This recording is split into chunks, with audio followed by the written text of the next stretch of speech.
Welcome to Public House, intimate conversations with people making a difference in the Hudson Valley. And now, from Paula's Public House in Poughkeepsie, New York, here's Paula Young. Hi, I'm Paula Young, and this week on Public House we are going to be discussing a not so pretty subject, the opioid epidemic that has Dutchess County and New York and the United States in its grips. For that reason, I have invited Elaine Trombetto and William Eckert, who are the gatekeepers of some of the homes of solution, let's call it that way, houses of hope. So welcome to Public House. Thank you for having us, Paula. Welcome. Now, as you know, not too long ago, a young fellow drove his car through my wall. He was in the throes of deep addiction. He almost died here. He had cardiac arrest. We brought him back. Then the fire department administered Narcan. He is alive. The people that were sitting right where his car came through had just left, so no one died. So that was a happy ending. Too many no happy endings, though. Too many people do die. And in earlier conversations, you told me the average age, which I thought was going to be some 17-year-old high school silly person, is 31. Well, 31 and up is the largest cohort for people who have suffered fatal overdoses, at least in Dutchess County. Tell me who you are. Well, Okay, my name is William Eckert, and I work with the Dutchess County Department of Behavioral and Community Health, and my title is the Director of Behavioral Health Clinical Services. And in 50 words or less, what is it you do? Well, what is it that I do? So the county runs some programs directly, some mental health programs. That would include our partial hospital program. There's a program called ITAP, which is connected with the courts. It's a substance abuse program. And also we contract for most of the outpatient services, and I oversee some of the contract agencies. Outpatient services meaning people come in off the street Correct. to you to get help. Correct, yes. So there are outpatient services throughout the county. Lexington Center for Recovery, for example, is our largest outpatient provider. They're OASIS, that's the state licensing agency, so they're our licensed provider. Our biggest prevention provider license is, of course, the CAPE. Okay, and that Yeah. brings us to you. CAPE, what does that stand for? The Council on Addiction, Prevention, and Education of Dutchess County. And what is it that you do there? I'm the executive director of the organization, a total team of about 17 folks. We serve every school district, public school district in the county, and are moving gently into more and more private schools. And we, under the New York State OASAS license, Office on Alcoholism and Substance Abuse Services, provide licensed prevention services to those schools. Right, so it's not DARE. It is not DARE. It's not DARE, because Marcus Molinaro and I in a prior interview discussed that. And DARE kind of was just say no and talked about marijuana being the evil demon. However, now it's being legalized in so many states. So you do something different. So the tune that we march to more and more, based upon the science that we know, is to provide what are called evidence-based programs that have demonstrated outcomes of success, particularly from an educational perspective. So for little kids in school. Absolutely. And slightly bigger little kids in school, Yes, right? yes. You go in and you show them, teach them, talk to them. We do everything from classroom educational programs to programs that provide prevention counseling, where we would do initial assessments and determine what the level of issue is for that particular student. And if it requires outpatient services, then we would refer out to the community. We do parent education. We do community education. Okay. We also, with the county, provide the county every 2 years with the youth survey, taking a look at behaviors and attitudes of our youth that help to inform all of us who work with young people, what should we be doing next? So that's going to hopefully affect the younger generation to not grow up to become addicts. Let's go back to the 31-year-old. My daughter, I don't have a daughter, but if I did, and I suspected that she may have an issue, I come to you, I bring her with me. What happens when she walks through the doors? Okay. Well, it depends on which door you're walking through, but for example, Yes. at 230 North Road, we have the Stabilization Center, which is open 7 days a week, 24 hours.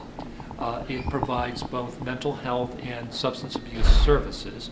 Now, if somebody were ready, we have what we call detox services. They're essentially comfort stations where somebody could begin an uncomplicated detox, uncomplicated in the sense that it doesn't require acute medical intervention. Somebody comes in with a very high, for example, blood alcohol level, they might have to go across the street to the hospital because there could be medical So complications. someone can come in off the street 24 hours a day, 7 days a week, and come to you and say, help me, Yes. and you will.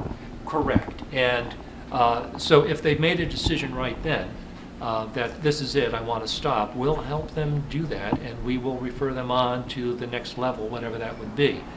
If they're not sure what they want to do, if they're not even sure they have a problem, but boy, they think they need to talk about it, then that's what we do.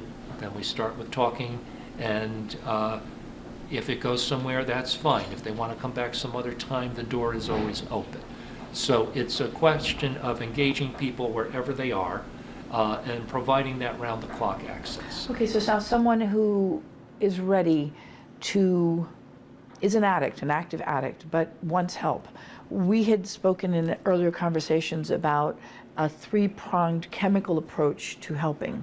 I believe one is methadone, the other two, Okay, talk to me so about that. for opioid addiction, there's a difference here from traditional chemical dependency counseling, for example, for alcoholism or for cocaine dependence.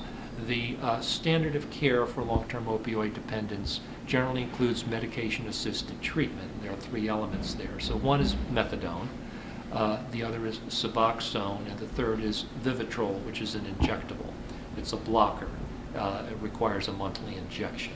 And that, I have heard, is the ideal, not magic bullet, but it caps off the desire for the drug.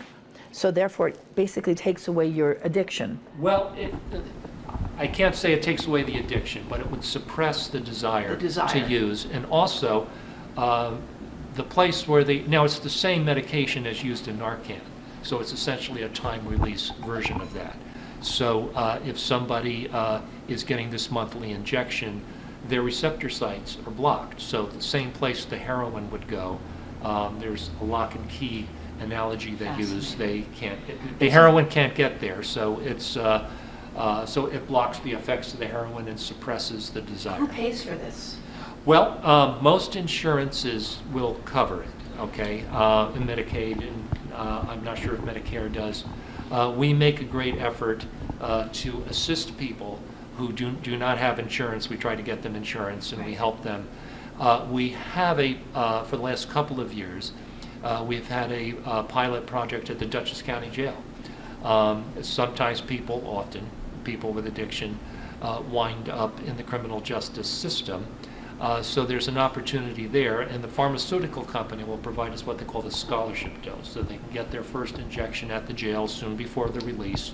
Then we schedule them with the outpatient clinic, to follow up in the community. That is so inspiring to know.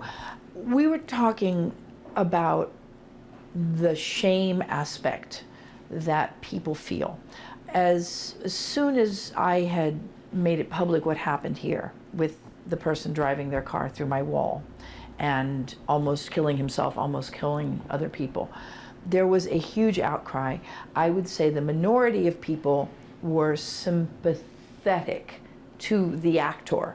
The majority of people called him a lowlife and a scumbag and, the man, it's a shame he didn't die, and those are horrible things to say. And yet understandable, because people are frustrated. They don't know. They view the addict as the other, and therefore less than, and somehow despicable or degradable. And I think it's that shame that keeps people, that makes someone feel so bad about themselves, and they may already be feeling bad about themselves. Can you speak to that? You're exactly right, and I think that is the challenge that all of us in this effort face, and it's related to the stigma associated with the disease, because there are multiple thoughts in the community about the things you've just described, that this is a character flaw or a moral failing in some way, rather than sick people who need help. And again, the word disease and we've discussed this in other conversations you and I have had privately, that leukemia is a disease and cancer is a disease, but no one blames the cancer victim or the person with multiple sclerosis, but they will blame the addict. Absolutely, because there's a cultural predisposition. I mean, if we look back in time, back to the 1600s, you can see the ebb and flow of substance use of choice. We are by nature human beings seeking pleasure in a variety of ways. And the pleasure center in our brains direct us to go there. Big difference is in the 1600s, the majority of people were starving to death and did not have time to go off and have a pleasant time. It was the wealthy that did the opium. It was the wealthy that did the cocaine. The proletariat were working. Today we have more time, more discretionary income, and more people. This 31-year-old average has the opportunity and access to these drugs. But culturally, we also have advertisements, whether it be the food industry or the pharmaceutical industry or the alcohol industry, that promote quick fixes. Oh, absolutely, yes. And so as a result, our society is saturated by that kind of messaging. Right, you don't have to feel any pain. Take, in a way, OxyContin, oxycodones, and that's where a lot of people say that this starts, the blame to that. Is that actually true? Let's say that's one pathway to addiction. To get back to your other point, the majority of the people who were communicating did not have a favorable view of this young man who drove through your restaurant. Yes. No, and so I have to say that addicts internalize that. You know, that societal view, that's the view they have of themselves. You know, it's very negative. I'm worthless. I'm just as bad as they say I am. Why should I even bother with this? I am expendable. You know, look at, I'm doing just the things that they said. So getting around that is a huge effort. Now, Elaine and myself, we tend to look at it as a disease model, which is very hard for people to accept, okay? But if you look at it as a chronic condition, sometimes with relapses involved, it tends to give you a better concept, okay, of something like diabetes, which is not somebody's fault they have that condition. However, the control of it, there's a lot of things that can be done. No one has to smoke a cigarette ever, and then maybe lung cancer would go away. No one really has to overeat, and perhaps diabetes and obesity and all those diseases could go away. No one has to take drugs, but I do believe that there are a myriad of factors that make someone want to check out or to numb themselves, anesthetize themselves, or just look for pleasure.